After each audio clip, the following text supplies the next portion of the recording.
Good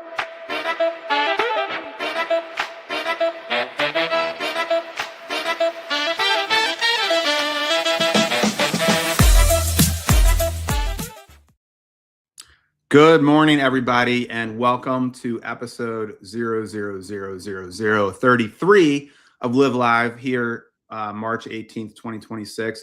Really excited to have Yu-Han Chang with us all the way from the West Coast. No offense to my previous guests, all 32 of them, but Yu-Han is, I'm pretty sure, the smartest guest we've had on the show yet. Heavily decorated from graduating from Harvard and then a PhD at MIT, professor of computer science, I believe, at University of South Carolina. Just really incredible stuff, and really excited to kind of dig into the world of AI and see what that means for the building industry. So, Yu-Han, how long have you been working in the world of AI? So quite a while. First, it was USC, University of Southern California. So I don't want to get the Trojans upset. So yes. Did I say South Carolina? You did. I'm sorry. Oh my goodness. It's because I'm in the Carolinas. I know that. Yeah. No, yes. No worries. So yeah, I was there for 8 years as a faculty. But prior to that, I was doing my PhD. So I've been in the world of AI for quite a while. I was like probably since 2005, right? So over 20 years. Yeah. It's kind of been an interesting journey because the world of AI has changed so much in that 20 years. When I was first a grad student doing AI, we actually didn't call it AI back then because AI was a dirty word. AI had made a lot of promises over the years and not really fulfilled the promises and all the hype. And so we called it machine learning. We were teaching machines how to learn, and it's kind of all the same stuff as what we call AI now, but we call it machine learning. And then, around 2016, that's when, things really took off for machine learning. And then, obviously the whole world found out about that in 2023. And, now it's everywhere. So, back in 2005, machine learning existed in things that we did, right? I think it did. I mean, what was it kind of doing back then for us? I mean, the most basic stuff, which it did pretty well at, were things like, optical character recognition, right? You could actually, read, postal letter mail and figure out where it's supposed to go, stuff like that. And a lot of the machine learning back then was what we called classifiers, right? So it's like, okay, I give you an example of something and you tell me whether that's a cat or a dog. And it's like, okay, if I get enough training examples of cats and I get enough training examples of dogs, I can kind of train my classifier to say, okay, give me a new one. It's like, yep, cat, stuff like that, right? And that was actually kind of hard back then. It was not easy to train these models to do what nowadays we might think of as like fairly straightforward, simple tasks. I mean, like if you give a picture to ChatGPT, it'll tell you like exactly what's in the picture, not just cat or dog. It's like this kind of cat, and there's a background object over there, and the cat's like doing this thing. Like all that kind of stuff is just kind of trivial now. Yeah, and it just grows exponentially every day, right? With the use of it. So then you, at some point, when did you kind of really start to explore the world? Because I think this is the impetus for our conversation in Orlando, where we met at the International Builder Show. You came over and talked to me after a technology panel discussion, which was pretty basic level about kind of what spatial AI can do for the world of building and trying to understand those interactions. So you got into the world of spatial AI, which is a whole, I think it's a whole different, foundational architecture to it in some ways, right? Yeah, and it's, at the end of the day, the basic technology is, kind of similar, right? You have these large neural networks that kind of mimic what's going on in the human brain, and then you're trying to train it to do various things, right? So back in the day, it was like, oh, cat versus dog. And, at some point it was like language translation. And then nowadays it's, all sorts of things about understanding the world. Even when I was at USC, my research group was doing something called spatial temporal pattern recognition. So like we were looking at patterns in space and time and trying to figure out like what was that data telling us, right? And so, you know, a lot of academic research is funded by defense and intelligence agencies. So one of the domains that we were working on were, all right, here's some data of like either pedestrians or vehicles moving around space. And then can you figure out whether these are good guys or bad guys? Right? It's like, are they like, you know, suspicious terrorists, you know, driving around the block trying to case the neighborhood? So that was like an example of in the early days of, you know, looking at this spatial temporal stuff. And the kind of the weird thing is that, you know, we were working for these intelligence agencies, and then one of the applications that we kind of happened upon while we were doing this work was that the NBA, the National Basketball Association, not a three-lettered government agency, Right. was starting to put cameras in their stadiums and track the players. So they were turning, you know, each individual player on a team into an XYZ coordinate and trying to, you know, sort of find something useful in that data, right? And so we were like, oh, this is cool. We you know, we do this all the time. And so we got our students to start working on, you know, this spatial temporal data from basketball. And one thing led to another, and essentially I then spent the next 12 years of my career building this company called Second Spectrum, with my colleague as a co-founder and, you know, 4 of our students who joined. And that was a lot of fun. It was essentially what you were just talking about, like, you know, building spatial AI, spatial temporal AI, for the world of professional sports, right? So it was all about trying to look at all this data of players and the ball moving around in, you know, an arena or a stadium, and understanding something about that data so that you could help the coach to, you know, understand the game better and hopefully, you know, plan tactics and strategy better to win more games, or to tell better stories to the audience. So we could work with folks like ESPN or Sky Sports and be able to help the audience understand more deeply what's going on in the game, because we were able to find all this new data by watching the game, right? By having the computer watch the game. And so you might think like, well, why did I go from that to you know, thinking about building houses? Sure. And so I guess even back when I was a little kid, you know, like in middle school, apparently one of the little hobbies that I had was, you know, if I was bored, I would just sit there and draw floor plans of, you know, my future dream home. And that was like what I did as a middle school kid, which is probably not what most middle school kids do. So it's like, you know, drawing floor plans. I did that. Okay. I found my people, right? Finally. Right. So, you know, I think probably like being an architect was one of the things that, you know, you ask a little kid like what they want to do, and like I might have said that when I was little, and then I just, you know, never took that path, and ended up in, you know, computer science and AI and all this stuff. But I always, you know, liked building things, whether it was building software, building houses. Sort of even when I was still at USC, I was flipping houses on the side as kind of a side hustle, side hobby, whatever. Yeah. So I was like doing that for a while, until sort of things got really busy with the startup, and I had to like put that on the shelf for a little while. And you know, so that's always been a passion of mine. And then at some point, we sold the startup to you know, a bigger public company, and then I've had the opportunity to kind of think about what I want to do next. And essentially, this is, I think, a great time to take a lot of the things that I learned from, you know, both the academic research in AI as well as, you know, the practical application of that to sports, and now think about how this can benefit the world of, you know, building actual buildings. Absolutely. Yeah, and I want to kind of circle back to some, you know, the mechanisms and tools that you were using for the sport analysis, but kind of going back to what you're talking about being an architect, it's in my brain, it's really similar, which is why there's information architects now too, right? So when I was a kid, I mean, I was certainly more, I like to build with my hands And so, but you're kind of limited to what's around you or what your mom's going to take you to the store to get.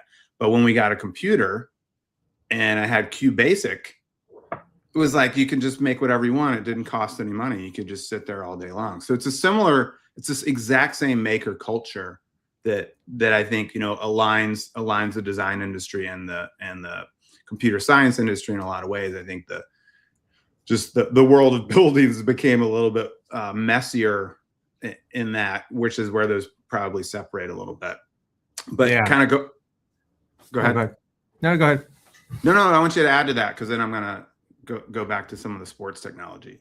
Oh no, I was just gonna sort of quickly comment that, I mean, I think you're absolutely right. Sort of, you know, the ability to, you know, kind of instantaneously or very cheaply sort of create and iterate on a digital platform is just so powerful, right? I mean, you can do so many things in the digital world before you move to the physical world. And I think, you know, in the world of architecture, as well as, you know, in other domains, like this idea of digital twins has been, you know, very powerful, because, you know, it makes a lot of sense. Like, you should totally simulate something first in a digital twin and make sure that, you know, you love it before you actually instantiate it into the physical world, because, you know, you can always go back in software and update and change something so much more easily than you can once you put it in hardware, right? Like, once you actually move atoms around in the real world, that's much harder to go back and rework that, versus, you know, when it's in digital bits, it's really easy to go and change something and, you know, render it again or do whatever you want, simulate it in the, you know, simulated world to make sure that it's exactly how you want it before you build something.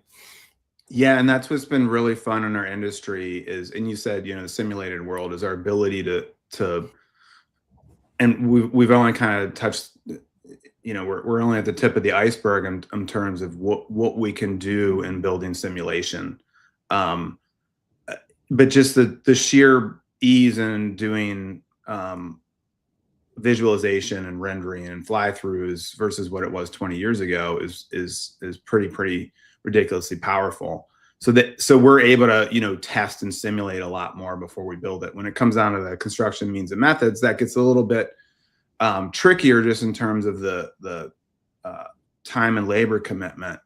But it's really very similar in that front. And then if I go back, and my computer science training ended at QBasic, and then in grad school, when I want to talk about my thesis at some point from 15 years ago. Yeah. I wanted to learn some level of computer programming. I just wanted to understand this world, because whenever I built stuff, I'm very linear. Like I built a tree house for my daughter, and I just start placing boards, and then you move a board and you do something like that, and hopefully you end up with something.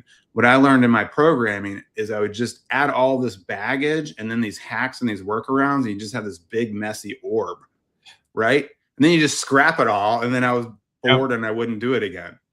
So there has to be some sort of a plan and a structure or something, I think, that goes behind it at some point. But again, like, that's as far QBasic and ActionScript are my two programming languages. The amazing thing now, right, is that if you had some interest to go back and, you know, sort of play around in that world, right, all these AI tools now just open that world to you, especially since you've played around it before. Like, you would have so much fun. You open up Claude Code and just like tell it what you want to make happen, and it'll just go write all the programming code for you.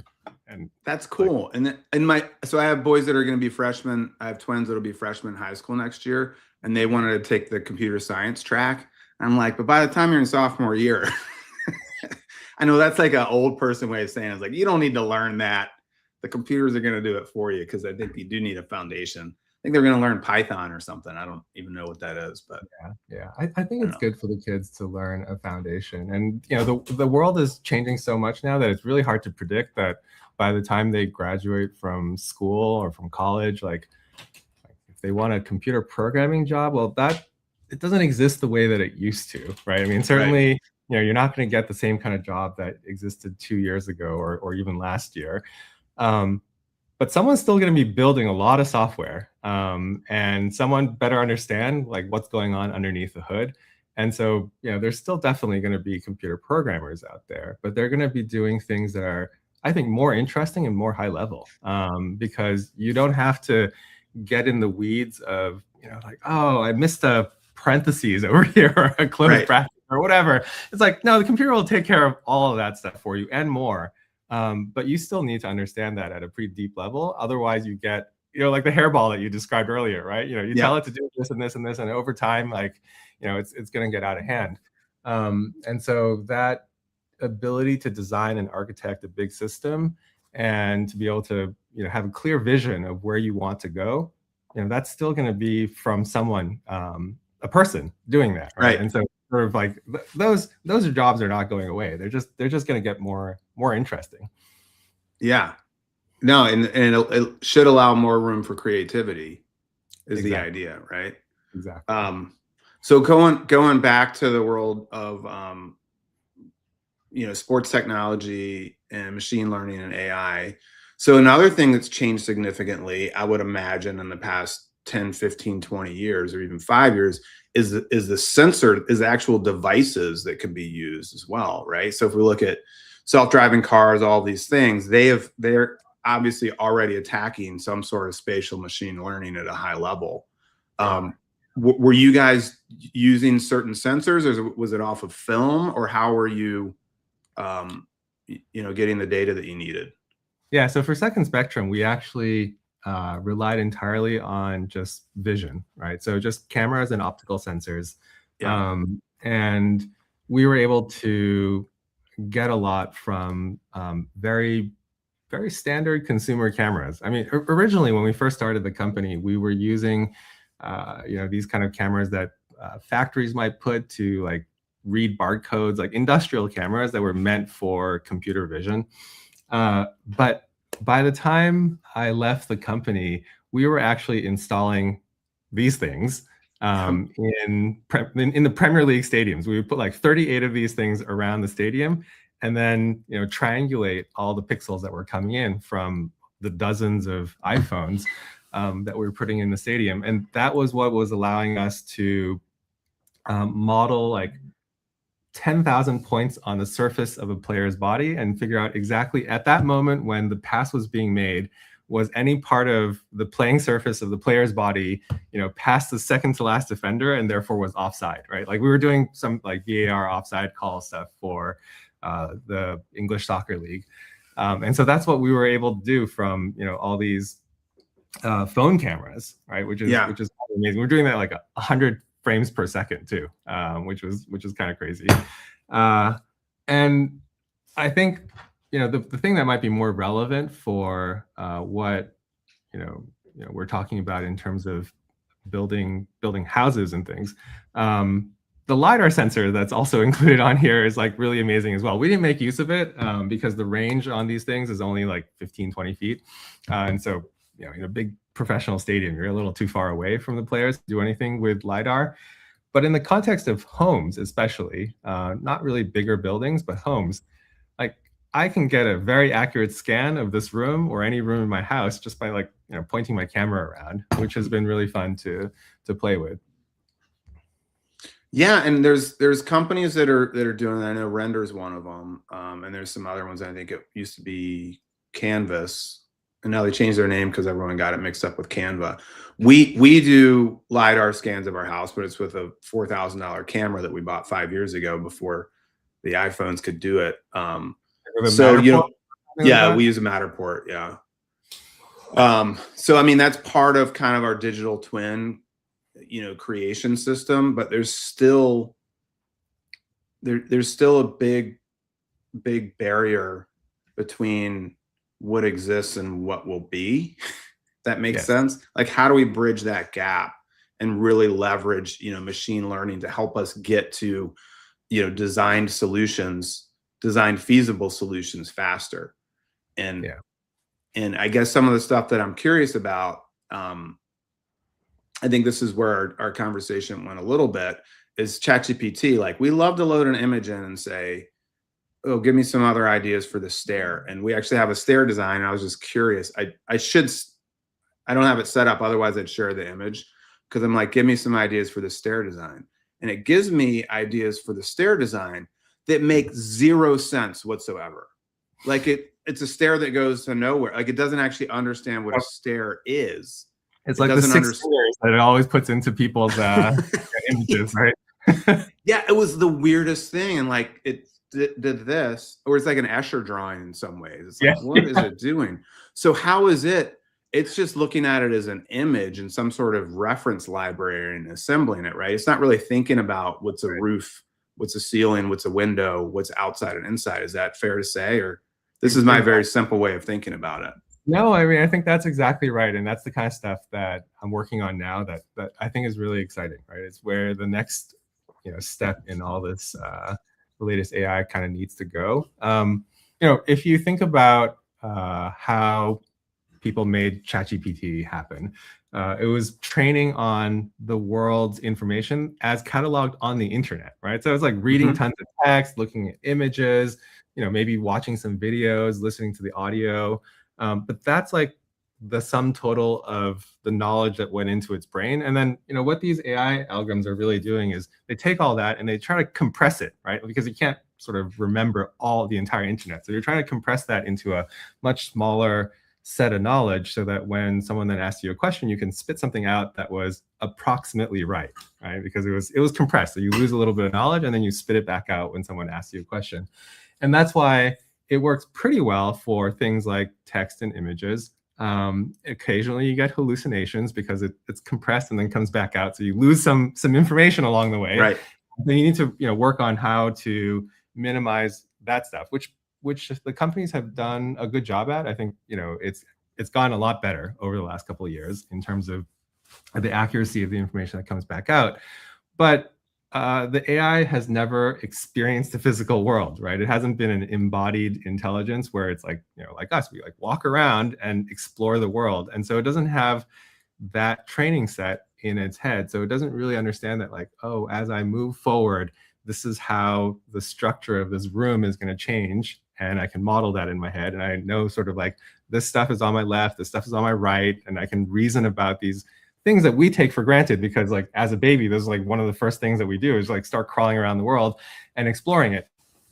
And so, I think a lot of the background that my research group was doing in spatial temporal AI, kind of motivates me to do more of this stuff. It's like, all right, there's got to, because we were reasoning about very intricate kind of spatial relationships. Like in basketball, we were talking about how to analyze how to detect every single pick and roll that happened in a basketball game, right? So just like two offensive players, two defensive players, exactly how they move around each other. We're like, okay, that was this kind of a pick, and the defense, either let's say double teamed the ball handler, or they went under, or they went over. So we were like understanding like very intricate relationships between these players, and that's the kind of relationships that the AI doesn't really understand right now. And that's why, like, when you ask it for, give me some more ideas about stairs, it's looking at it as purely pixels, right? It's like, okay, I got some pixels, and it's like, I'm going to give you some other pixels. It was a fascinating paper back in the mid 2010s where they were looking at the neural network and trying to understand sort of what it was understanding at various layers. So the neural network is like, how our brain is architected. So there's like many layers of neurons, and it kind of gets more and more abstract as you go deeper in the network. And so, like, if you got a picture, like, go back to like cats and dogs, right?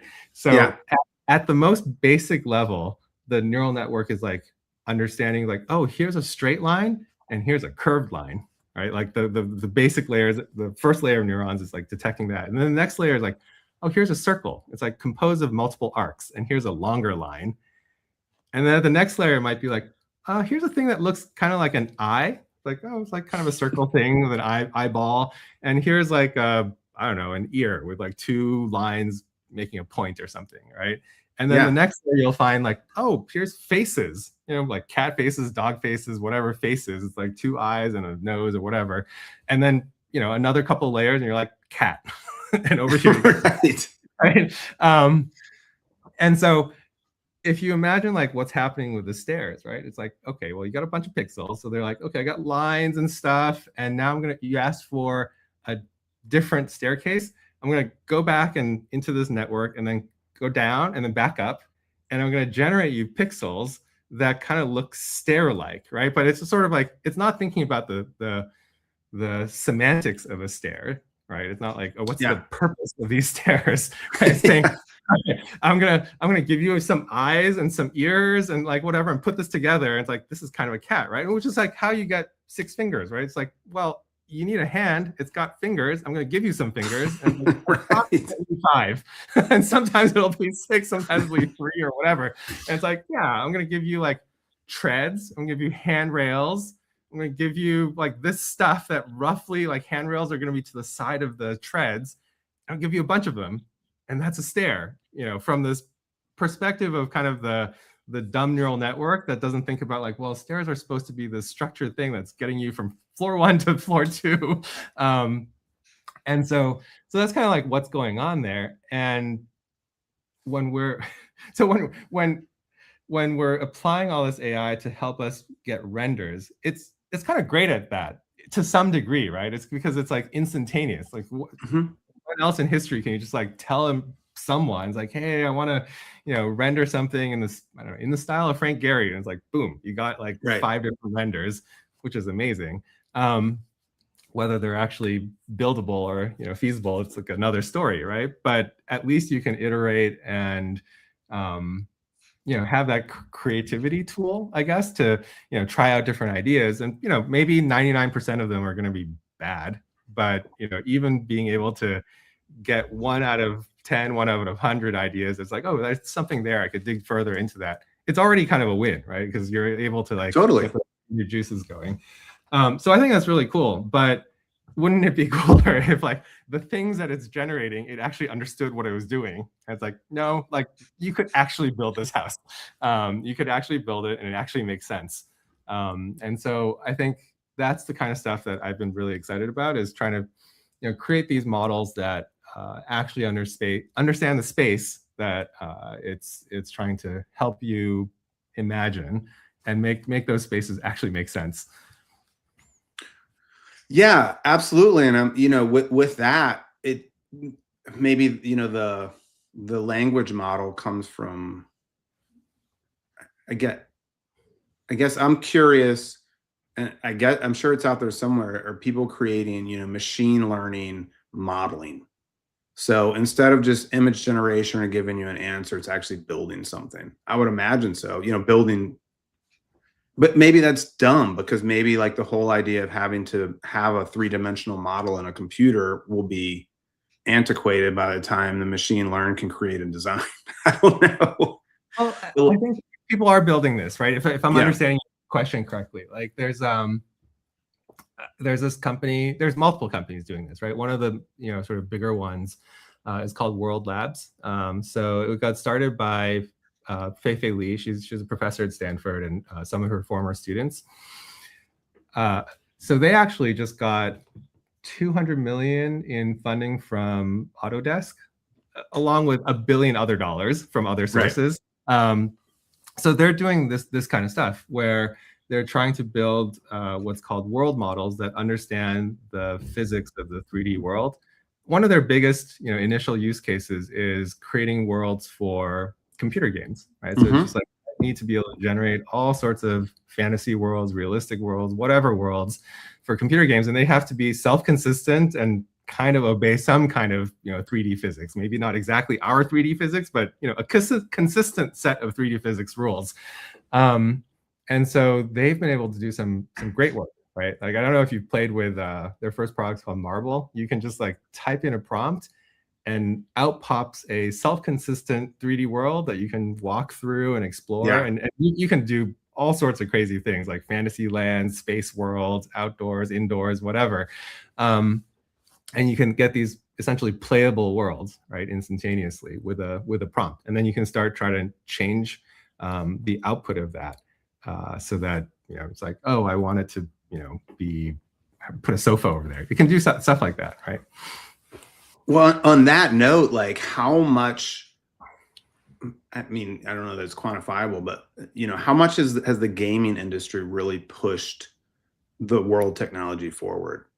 Because I think back to It was one of the reasons. So, my background, I had a 5-year degree from Virginia Tech in architecture, worked for 10 years for a couple different firms, and I didn't have kids yet. And my wife bought me an Xbox for Christmas one year because she's awesome and knows she's a great gift giver.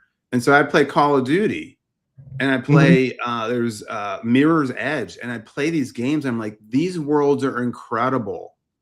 And meanwhile, it's taking us like 3 years to design and render a skyscraper in Saudi Arabia. Like, this whole world has been, now obviously it's a different business model, but like the technology and kind of that visual creation was just unbelievable to me. So then that was part of one of the reasons I wanted to go back to graduate school and took action script courses, because I wanted to understand that world a little bit. Like, I wasn't a mind for designing video games, but it just seemed like that world of fast spatial creation and design, like the buildings in Mirror Edge are awesome. It's so cool, right? And connecting that, trying to connect those dots with the world of architecture, which is literally exactly the same model it's been for 150 years, which is pay me money to draw you pictures per hour, right? Which, except you have more tools to draw those pictures with. It literally used to be, pen and paper. That's true. A lot of software to help you with. That's true. We're still delivering them in the same way. It's still a 2-dimensional plan. It's still a 2-dimensional sections, all these things.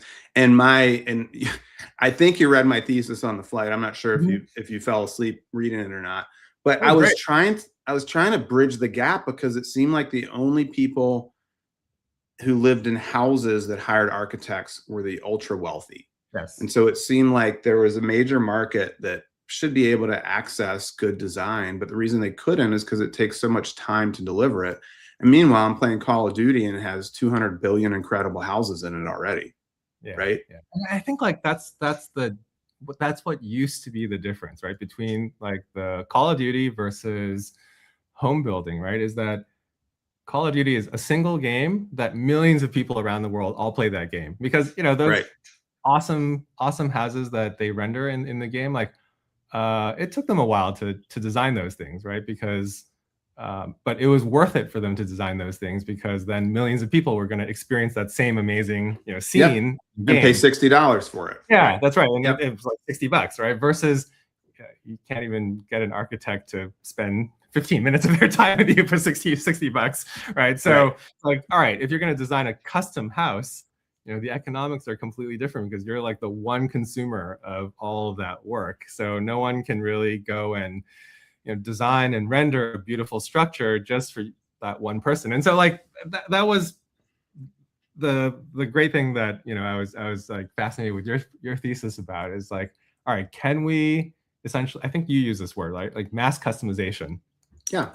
Can we framework achieve that through some of this software, so that people can have fairly customized house, maybe not entirely custom, but somewhat customized, and still have something that's very personal to them, but is efficiently produced, so that you don't end up with these very, very high fees for your own house. And I think yes, right? Resounding answer is yes, but our software never got there. I don't know if you agree with this, right? Like, so you wrote that thesis quite a while ago, and I'd be curious, like, sort of as you've watched the industry evolve, or do you feel like people have tried and failed, or did they like not even try to get this, sort of vision that you had fulfilled?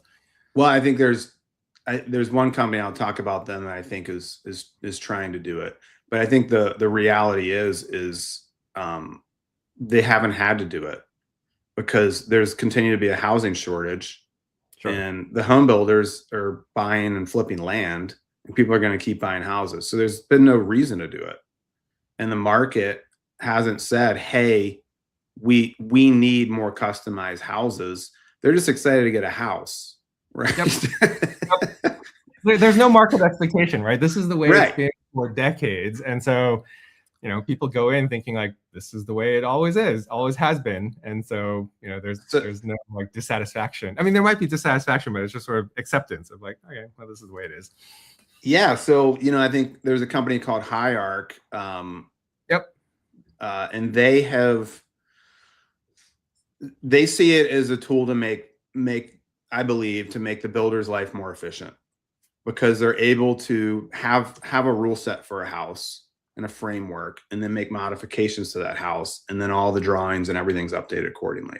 And that's allowing a level of semi-customization, which in the world of building, there's no such thing as semi-customization. It's like being a little pregnant, right? As soon as it's customized at all, it's custom, like it just is. Something moves, it affects all these other things that are engineered throughout the house, because the mass home builders, or the big home builders, those houses are really well engineered in terms of materials, to minimize waste, like the ideal span, so that you have one less joist. All these things go into making those houses be built really efficiently, and save $100 per house means a lot when you're building 1 million houses. So anytime you introduce some little change to it, messes that whole system up, and now that $100 savings, you're gonna have to charge the client $25,000 because of the management that goes into that, and the time and everything else. So, but I think what the market has demanded is a level of customization, just because you can do anything, you can do whatever you want and Google anything you want or generate anything you want, and you're like, how come I can't do this? So I think the builders have realized that they need a level of customization to be able to compete, outside of land sales. They all got burnt 15 years ago. I mean, I did my thesis coming out of the great financial crisis, so maybe there's an opportunity there, to do something like that. But Hierarch, I think that they've done a really good job. And my thinking was always, there are softwares that exist, and there's integrations that could happen with that software to build out a rule set and a framework, that could work with existing softwares. Hierarch built it from the ground up, which is probably the right way to do it. Like it's not that hard to build software nowadays. We just need to build it into our own system. So that's probably the intelligent way to do it. I mean, the other thing in my thesis, that the other piece that came in, and again, this was 15, 16 years ago. So the whole open source concept was a big idea, this democratic architecture. So the thinking was essentially a marketplace for architects to build and design a framework and then release it to the world. And when you build and design your framework and your rule set, you can control what can and cannot be done. So you might have a house that you've designed that has one variable. You can move a window up or down, and the rest of it has to stay exactly the same. You control that. No one can modify that. Or you can create a house with 50 times 50 variables, and the whole thing can go like this. Yep. And then that rule set might start to influence the architecture, which Hierarch's just trying to fit this system into the same housing typology that is a transitional colonial. So I think once you kind of start to think about, a new design system, it can become like the new modern architecture, because we're designing to the tools that we have available to make it more efficient. Just like in the good old days when you build with brick, because there's a whole bunch of clay next door to you, you're going to build with brick. And now anything's possible. So that doesn't really happen. But I think if we bring the technology as part of the tool set, that can be something kind of cool. I don't know. Yeah, no, for sure. That was the thesis. I mean, if you think about what needs to get put together for a set of construction documents, it's not that different from a bunch of code that works and produces an output, right? There's just sort of a structure to it that has to come together and be verifiably correct. Like right now, you get an engineer's stamp that says like, okay, yes, this thing is going to actually, not fall down. And so there is that kind of structure to what we're doing in terms of, creating building plans. And that's been one of the reasons why stuff like, the AI coding tools have been so good, right? Is because, when the AI does some output, you can immediately say like, oh, does this compile? And does this actually create, a web page I look at and, looks correct? And so I think that's, going to be a really interesting thing where you can create these outputs using AI and maybe have them completely be custom, but there's like sort of a way to verify that, okay, this actually works, right? Like the AI can help you do all these things with the rules that you're talking about, and thinking about a set of building plans as almost like a code base, right? Yeah, I love the sort of idea that like, oh, people should, you know, open source this stuff so that we can learn from each other. I think the architecture community doesn't tend to do that, right? Sort of like no, not at all. Like software engineering, like, yeah, you know, a lot of software engineers will want to contribute to the open source projects because, you know, that's just sort of thought of as a good thing to do. It's like if you want to give back to the world, you publish open source stuff and you try to convince your boss or your employer that that's like good for them as well. And in often case, you know, sort of it's a good way for companies to, you know, both give back to the community, but also pool resources on something that, you know, might not be exactly, you know, their competitive advantage, but it's something that they need. And it's something that, you know, other people also need, and they don't want to be fully, you know, responsible for doing the thing. And so you can pull together a community that will collaboratively build something that you can all benefit from. And then you publish it open source, and then everyone gets the benefit from it. And so that idea has, you know, helped the industry, the software industry, you know, come a long way, right? Like there's so much stuff that's just, you know, open source that everyone benefits from. Yeah, I always thought it would be cool. Like, yeah, I want to design a framework, but then some other designer can swoop in and design the vanity, right? Exactly. Or the kitchen. Like, that's be cool. Like to have these different people that are involved, and you're putting in a minimum, you know, the amount of effort that you want to make it special. I mean, there was another kind of impetus. I mean, this isn't about me, but I'm just kind of curious your feedback. You know, I guess there's a lot of reasons I went into this thesis. And one was I went to a thesis defense for David Hovey Jr. And I used to work for David Hovey, and he is an architect developer, and his son did a master's, and his was he invented a new building system, which was built upon his dad's thesis, who also worked on I believe a level of a modern prefabricated home that was helicoptered in. These things have been done for decades, almost a century now, and they've never caught on. Yep. And David Jr., no offense, it was a great presentation, but it just kind of got me thinking, like, that is the old way of thinking, because he built a kit of parts where you'd have a beam that could be used. It was one beam that could be manufactured 1,000 times and be used like a million different ways in order to build this thing. Right. And I'm like, in today's technology, you don't need to design one beam. Like literally, from manufacturing and permeative design, and especially the tools that we have available now, like you can make that more efficient. And that one piece of framework can be wider, shorter, you know, whatever it needs to be. It can morph into whatever you needed. So I felt like that was kind of an antiquated way. And I wanted to look at, you know, developing a design system that fed into a world of efficient production as well. Yeah. And so my overall argument was like, we've been trying to reinvent the building systems, and architects have been coming in and trying to tell other people how to build stuff. It's like, maybe we need to look at our own process first. You know? Yeah, and I think that's where, at least where we stand today with a lot of the tools and technology that we have available now, that like all the pre-construction stuff can be made so much better and, you know, more efficient. And you can, while you're doing that, make sure that the building that you've designed is as efficient and constructible as possible. Like, but like the actual construction part is sort of a little bit harder, right? It's sort of like, absolutely. You know, the production builders, part of the benefit they have, in addition to all the stuff that we said earlier, where they're, you know, making sure that all the spans are engineered exactly right so that they can use the, you know, most efficient materials and stuff.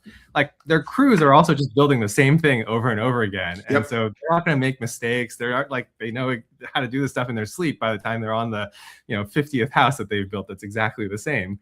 And so there probably needs to be some innovation on the construction side as well to get those kind of benefits. And I think that stuff is, you know, maybe a little bit further away, right? You kind of want to have, you know, I think you're saying like, oh, we don't need to create a kit of parts that then, you know, just come from the factory and they don't have a lot of mutability. But it is kind of nice to have that, because then you know exactly what you're working with in terms of like, if you're a crew out in the field, it's like, okay, when this thing comes, I'm just going to put it here, and I know how these things go together. And so there needs to be some level of assistance there of like, all right, if you have a crew in the field and they're trying to put together this house that is customized, but it has been engineered, you know, to be very, very efficient in terms of building. Well, like, they have to understand it very efficiently, right? They have to be able to understand the plans very quickly and be able to translate that into like, okay, I got to do this thing to, you know, make this joint happen. And so, you know, maybe that part is, you know, some set of assembly that happens in a factory so that it becomes easier in the field. Maybe it's, you know, some innovations in terms of like, I love these like sort of augmented reality, you know, vision things, like you put on some glasses and it'll tell you exactly what to do, right? Or, you know, there's this company out of MIT Media Lab where you can wear a camera on your hard hat and walk around the site, and it'll tell you like if anything has been built wrong today, right? You just walk around, it's like, oh, that HVAC duct is you know, not the way it's supposed to be on the BIM plan. Or it's like, nowadays you can also walk around and it'll tell you like, oh, the drywall is now 50% done, because it's like kind of being able to, you know, map what it sees in the environment with the BIM model. And it's like, all right, yep, that duct work is in the right place. You know, this drywall is almost done, whatever. And, you know, maybe that will be part of the construction aspect of it in terms of avoiding rework and making it more efficient so that, you know, you don't really have problems there. But on the pre-construction side, right? I mean, that's the world of architecture and design. And I feel like that, I think this is what you were saying, like that part, we have all the tools we need to make that part go better, right? And simulation, everything. Yeah, exactly. One of my gripes with just software in general over the last, whatever, 30, 40 years that humanity has been building software, it's like, we do get a lot of tools that allow us to do more things, but it requires us to become, you know, experts at like clicking all sorts of little buttons and menus and stuff. And like all of a sudden, like, are you training to be an architect, or are you training to be like a Revit user, right? So 100%. Yeah. And it's like, you should be training to understand the core principles of architecture and design, and, you know, be able to, you know, think deeply about that and creatively about it, rather than worrying about like all these menus and like exactly how the software wants you to input something. And so I think we need to kind of reimagine how software gets built so that it's much more, sort of the interface is much more human. Like, yeah, you want to talk to it, you want to be able to, you know, just sketch something on a piece of paper and then, you know, interact with it the natural way that you would interact with a colleague, right? And so I think we're getting back to that, which is the cool thing, right? Like with a lot of the AI tools, that is now like in the world of software engineering and programming, that's the way it is now. What's the #1 programming language in the world now? English. Like, you just talk to the computer and tell it exactly what you want. And it doesn't mean that there aren't still good software engineers and bad software engineers, because the way you use English and the words you say to the computer still determine the quality of the output. So it's not like, oh, we all speak English, so we're all equivalently good software engineers. Like, no, that's not true. It's like, no, the way you use your words, the words you choose and how you say them, and, you know, sort of the concepts that are in the words, right? Like, the words are just, you know, they're just a medium of communication, but like the concepts are still different between different people saying things.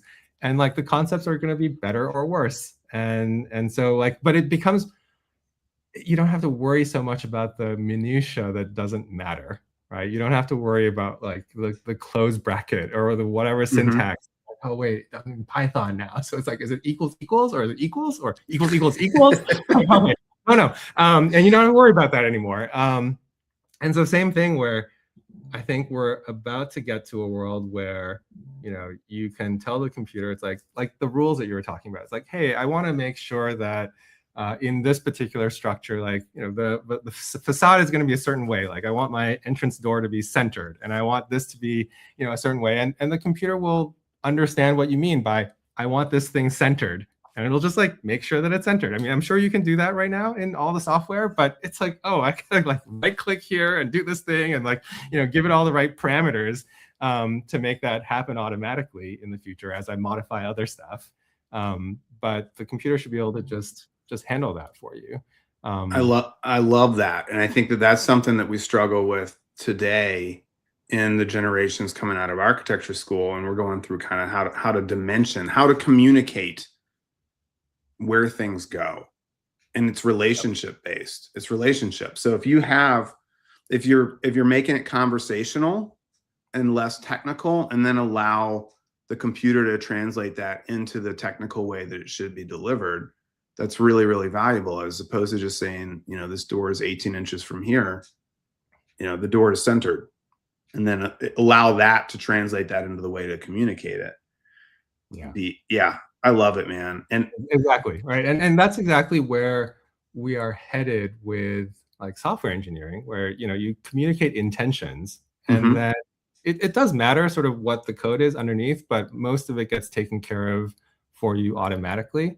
And so you're worrying more about, sort of deeper level concepts of like how you architected the entire system, what you want the features to be in the software that you're creating, like all the things that like in some sense really matter, and you're focused on those rather than, all these other things that, I mean, I suppose you could argue that, if you get good enough at all these other things, it's fine. It's just like part of the mechanics of doing it, but like it takes away from your time, right? Would you rather spend 50% of your time worrying about all these menus and right clicking and stuff? Or would you rather get that back and think about like, oh, how can I optimize this either to make the client happier or to make the construction costs more efficient and cheaper or something, right? Higher quality. You could do so much with it, right? And I think we're probably on the cusp of like a lot more capabilities as just whatever profession that you're in, right? And I happen to come from sort of software engineering right now, so I'm seeing it. It's like the same group of people can just do so much more now with their time because of all these tools. And I think the same is going to be true of architecture and design, where, as these tools get built and people adopt them, all of a sudden you can do so much more and give so much more value to the client. So like, it's cool that you guys actually do 3D walkthroughs for a remodeling project, right, at your company. Yeah. Most remodeling companies don't do that, right? Because I'm like, how long does it take you to create one of those for a client? So, the way that it works, we design 3-dimensionally anyway. So that's kind of part of our workflow. So, anytime that we create something and have a relatively efficient byproduct, then it's kind of a no-brainer. So it's not like we design it and then build the model and then do the rendering. Right. We're doing this, and now the rendering. Yeah. So you kind of we just open up Inkscape and it's already there. Now, because things are more efficient and we have more content and more stuff available to us, that stuff is getting heavier and heavier and heavier and slower. So we're almost making it more complicated than it need to be. So, you kind of see those pendulum shifts, right? Yeah. And like, I guess, even though I guess you can get the 3D walkthrough very quickly once the model's been built, I guess building the model probably takes a bit more upfront effort, right? Versus, it does. Yeah, absolutely. It's like you're investing it upfront and then you get all the reward at the end. Like I would imagine, like when you walk in to talk to a client, it's I don't know, like I'm just taking a wild guess, like weeks before you have like a model built that you can. Yeah, typically. Yeah, it's usually 3 to 4 weeks. Yeah. And because what we're trying to do is present, we think it's a more valuable design or more efficient design process to present essentially a real simulation to them. Absolutely. Early and quickly, and get a response to that, like a visceral response, as opposed to just talking about a floor plan or 4 different here's 4 floor plans. Which one do you like? Right. They're like, I don't know. Well, why don't we walk through, what we're proposing your house could be based on everything that we're learning from you. Yeah. I mean, what I'm really excited about too is really being able to define a project program, build, the LivCo GPT, because we have questionnaires and we use our human brains to listen to our clients and kind of understand what their pain points are, what their needs are, what their wants are, and assemble that into this built space. Like if we had some sort of a LivCo learning system that would be able to translate that into something a little bit better defined, that would be kind of cool. But yeah, that would be cool. Do you know this kind of a famous investor called Ray Dalio? Oh yeah. So he has this new project called Digital Ray, and he's basically created digital version of himself so that you can download it and interact with it and get, I don't know, like financial advice or whatever. I've heard about that. Yeah. Yeah. And so I think you're kind of talking about similar kind of thing, right? Where it's like, okay, I've got the digital LivCo, and if I was a homeowner, I could maybe start interacting with a digital version of you or someone at your company, so that I could sort of get halfway with the design of my project, without having to necessarily spend as much time waiting for a design to be built or whatever. It's like I can interact with that whatever LivCo GPT, right, and get part of it. I mean, years ago I did a talk for Remodel's Advantage Group, and Victoria, who runs it, asked me to talk about design. Like, you have 45 minutes to talk about design. It's like, where do you even start there? But it was really a cool exercise because I had to define, because it's not just me designing our projects. I mean, we have a full design team, and I don't even have that much to do with them anymore. But we have a consistency to how we approach design and what we deliver to our clients. So it was a good exercise for me to, in 45 minutes, kind of bullet point how we think about stuff. Because I never thought about it. I'm like, well, composition's important, right? And views and alignments and relate. Like, once I really define it, I'm like, I guess it is a little bit more prescriptive than I thought. I think that's great. That's sort of where you go into those rule sets, right, that we were talking about earlier. It's like, okay, if you can actually write down what are the principles that you or your firm live by, and this is how we design a house or a big remodeling project, then you can, like, what I want to have happen in the world, right, is that you can walk into a client's house, like with your iPhone, not a Matterport. I mean, you can go in with a Matterport too, like scan the house, and then, like, as you're talking to them and listening to what they want out of their newly reimagined homes, like, you guys could be sitting around an iPad and it's like, you mean like this? Right? And it's like you're walking through the new 3D render immediately, rather than having to go back for 3 or 4 weeks in the office and meticulously make a 3D BIM model and then come back with the walkthrough and stuff. It's like, if all of that stuff was instantaneous, I think everyone would benefit, right? Like, this is going back to what we were doing with Second Spectrum in the world of sports. Like, all the teams employed video analysts, right? And their job was, like, essentially, the coach had some ideas and they had to, like, go cut up a playlist of, like, video clips. And, like, they would literally have to go and, like, watch hours and hours of game footage to, like, find that one time that this one thing happened that the coach was interested in, right? And sort of once we created the AI to kind of catalog all that stuff automatically, all of a sudden, like, it became instantaneous. And you think, like, oh, well, it's just more efficient. Great. But no, it's like, now all of a sudden they could tell the coach the answer immediately. And then the coach would be like, hey, that looks like, something else happened. Let's go explore this other question now. Yep, and then you can do more. Really interesting rabbit hole, because you have that interactivity where you don't have to wait 3 or 4 weeks, or in this case, like, probably a few days to get that playlist or to get that walkthrough. It's like, okay, if that became instantaneous, all of a sudden it's like, now it's a feedback loop in real time, right? And it's like, either you and your client or you and your other colleagues can just, like, explore and have that freedom of exploration, where you're not held up by, like, oh, okay, I guess we'll try this idea out, come back in 2 weeks when someone's done something, and then we'll have another discussion and then think about what the next step is. It's like, no, we'll try it out, wait 5 seconds, try the next thing. Yeah, I mean, that's exactly right. I think we talked about this a little bit at the Builder Show, that it's allowed us to do more. This show, for example, this doesn't take a whole lot of time for me to do, because I have a day job, which is running a company, and you do too. But I put it on live, and so we're going long here. This might be the longest ever. This is awesome, though. And I do the live show because then I don't necessarily have to edit it or anything like that. It's just done. But then I download the transcript, I load it into GPT, and it writes me a show description that I then upload along with bookmarks.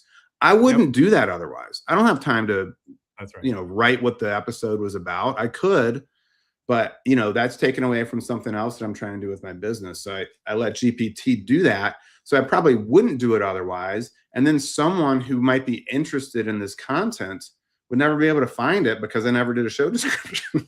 Right? So it does. It should ideally add more good stuff to the world is the idea. Now there'll be a lot of other garbage and around there, but hopefully we sort through that and allows us to bring more creativity and more authenticity is my hope.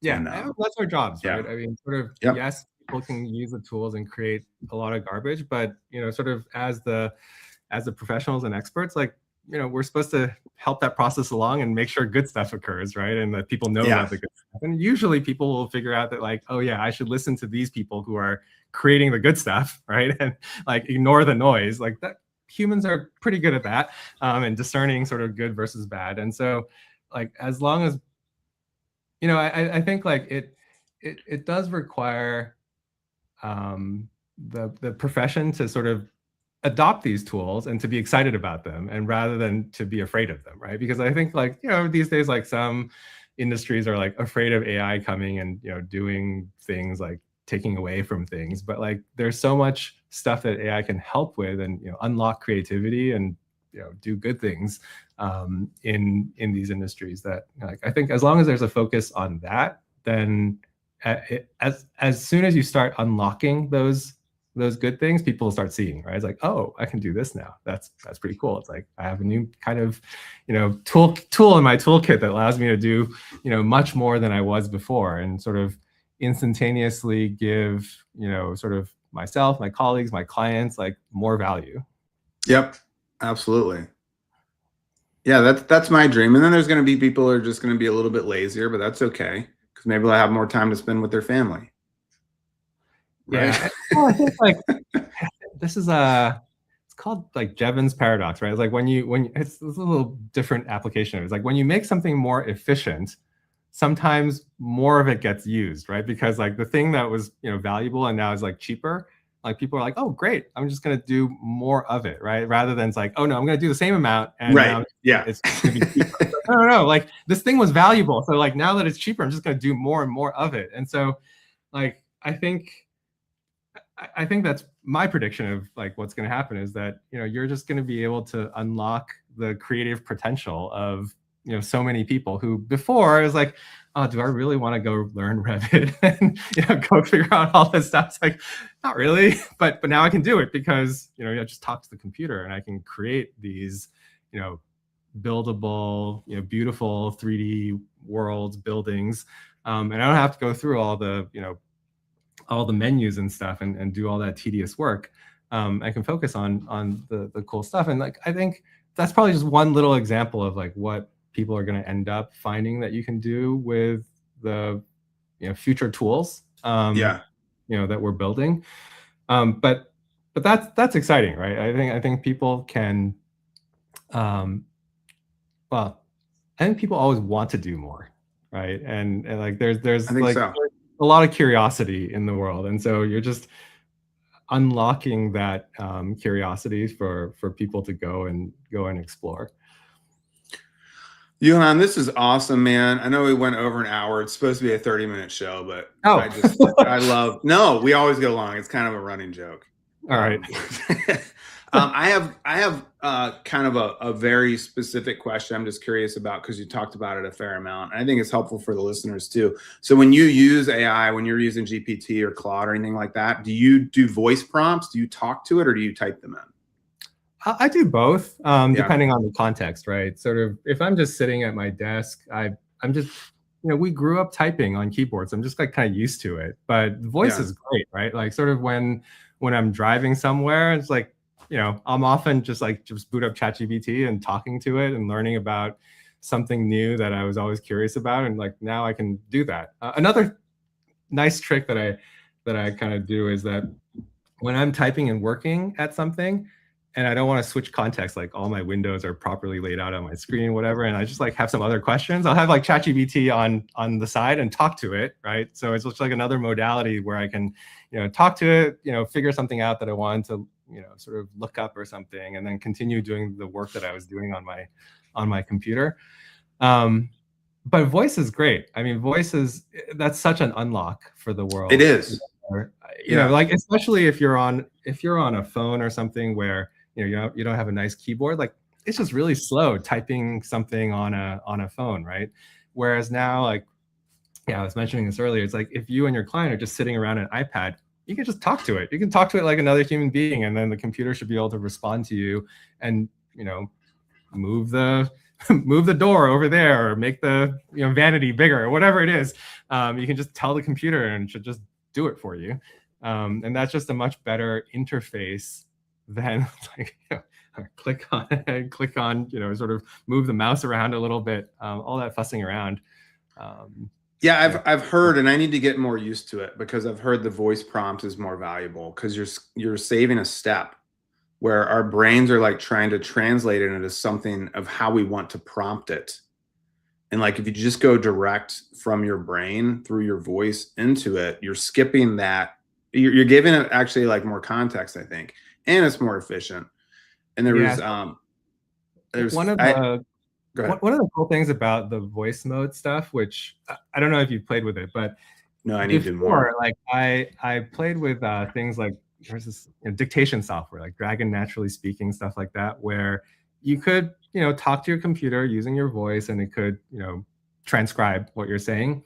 But you always have to be really precise. Like if I'm writing a thing, like I have to like choose all my words beforehand and like have my sentence in my head and then say it nicely and like clearly and slowly. That was mental cycles. Whereas now with AI voice mode stuff, you just kind of talk stream of consciousness and like put as many ums and ahs and like go back and just like say whatever you were going to say to another human being, and the AI just understands that, right? It's able to look through all that noise and understand your intention. And so that, I think that part of it has been huge, right? Just being able to talk naturally, so that you, like you were saying, like you don't expend the extra mental cycles of translating it to a different modality, either translating to like keyboard strokes or like formulating an entire sentence, and just like get that thought out so that the computer can help you. And I guess like these kind of things you don't really think about it, where making something more efficient actually unlocks a lot more deep thinking, right? Like oftentimes, like I go into this conversation all the time. It's like, oh, do kids really need to learn how? I mean, recently it's been like programming, but like before, it's like, do they need to learn arithmetic, like addition and multiplication? Like when do they really need that? And like one of my answers has always been, well, if you don't know how to do these things quickly, you can't solve more complicated questions because you're still stuck like 7 times 8 is like calculator. It's like, no, you should have already gotten the answer and moved on to like the 10 other steps that are further down the road in terms of this complicated question that you're trying to answer. And so making these like little things more efficient, I think unlocks a lot in that respect, right? So that you're just like not hung up on like the 7 + 8 or 7 times 8, and you can like get on with it and worry about the next 10 things that you want to worry about instead. Yeah, no, and I think it was maybe 6 weeks ago or so, I had, or maybe 2 months, I had Phil Reed on, who I would say is maybe the second smartest person I've had on the show, after you. But he worked for Revit before Autodesk bought him, and so he was like an early developer and just like one of the coolest guys. And he really kind of turned me on to and you mentioned a couple times, the conversational nature of AI is really powerful. I love how you called it an unlock. It's something that I think, because he just drives around his Tesla talking to Grok all day long, and like his mind is just so, he's just doing 100,000 more things because he's unloading and having this conversation with this AI thing. And the conversational way of trying to get it to test and do things for you is really, really cool. So I'm excited about doing that more. Because like, people talk about the self-driving too. I don't know if he's, got the self-driving going, but like, you don't have to worry about that either, right? You just like tell the thing to go take you from point A to point B, and then you're just thinking about something else. So you're able to get those mental cycles back to, learn the next cool thing in the world that you always wanted to learn. It's like, you got a lot of hours now. It's like, if for most people they commute, every day. Right. And so if you can learn a new thing, learn a new language, learn a new skill, like whatever, it's all available to you. Unfortunately, it's just going to have you reading and responding to more emails. Oh man, I mean, there's some fun stuff there. I think we're already over time. If you want to yeah. yeah, we'll have to do this again, Yu-Han. I really appreciate it. This is like super cool. I love talking about this stuff. My brain is spinning, and let's keep the conversation going. And let me know how I can help with your endeavors. I always have lots to say. Good. This was fun. All right, man. Thanks again. We'll talk soon. All right. Bye. How do I get out of there? There we go.